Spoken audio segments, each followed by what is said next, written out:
Hey, Joe McLean here from CatholicHack.com with another traditional recurve archery tip. Today we're talking about back tension and how to use back tension to give yourself a nice little sweet boost in consistency and accuracy.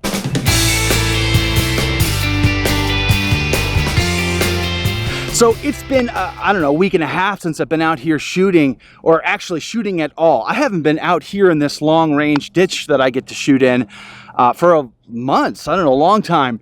And guess what? Hunting season is like next week here in Southeast Texas. So I had better kick off the rust and start getting this thing in gear. And my schedule has just been too busy. So I thought I had an opportunity today, and the rest of the weekend is going to be super busy. I'm going to bring out the old faithful Nerf ball out here and give it a shot. I was shooting today around 27 yards and just trying to really work on form. Focusing on form, trying to get my form back to where it needs to be in order to feel very confident to take that hunting shot when I'm in the woods here soon anyway. And this Nerf ball is perfect because the shape of the Nerf ball really mimics the window that you have on a whitetail deer in order to make a clean, ethical shot, which is what I hope to do, which is why I train so much, because I don't want the animal to suffer any more than it has to. And if it's going to sacrifice its life to feed my family, then I should pay the respect it is due to give it a good, clean shot. So I need to be out here working my tail off. So anyway, I wanted to talk about back tension and the role it plays. You know, this is one of those aspects that sometimes I just get lazy and I stop paying attention to that back tension, and it shows up in my shot groups. You know, I can tell because I'm always, you know, shanking my arrows and it's just not going to that point that we are hyper focusing on, right? But when I get into that back tension, it's the muscles, you know, in between your shoulder blades up into your shoulders. When those get nice and tight and your shoulders drop down when you're at anchor, well, that makes a big difference, because what you're doing is you're storing up potential energy, just like in the string and in the limbs when you're at anchor. It's got all that nice potential energy, and when you release it, the string goes back to its resting place, right? It releases all that stored energy. The same thing in your back muscles. When you've got all that tension in your back, is that you're at anchor and your shoulders are dropped down. When you release, your hand is naturally going to go straight back. It's going to pull that hand straight back.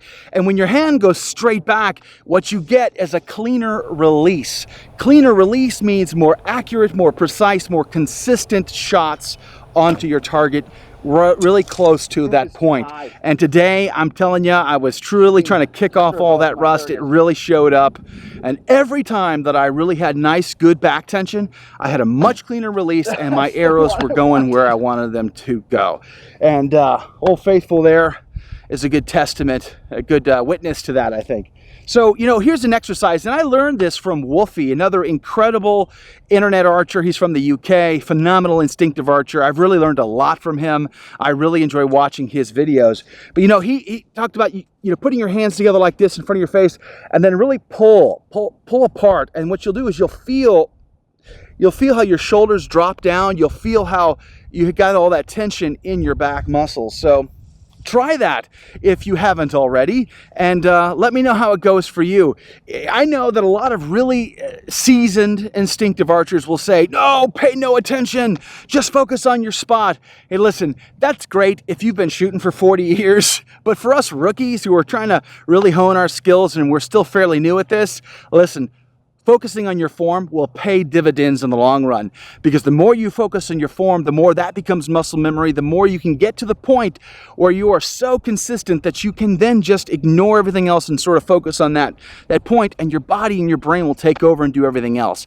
But until then, practice, practice, practice.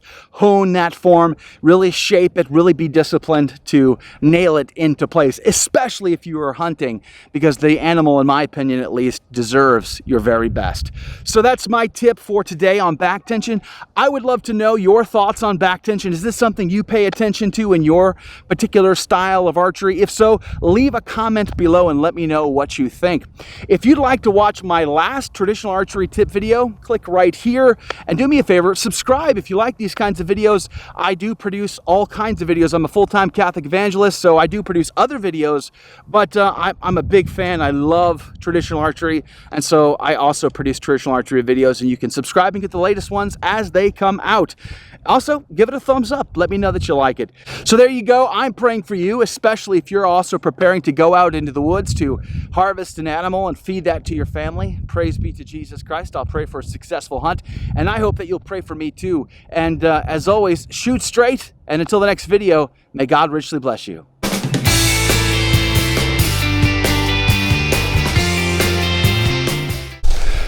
All right. We're trying some longer range stuff real quick.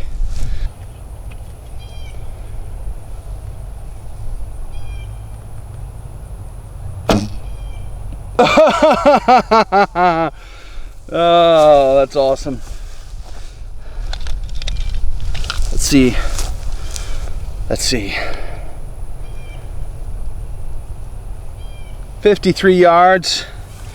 Honestly, it took me like 6 arrows. I'll flip it around so you can see.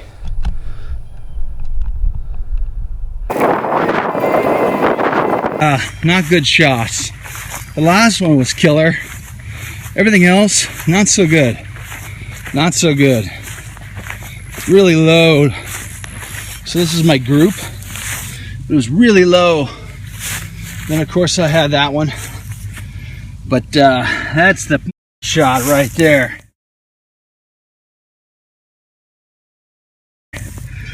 God is good. I'll see you next time. God bless you.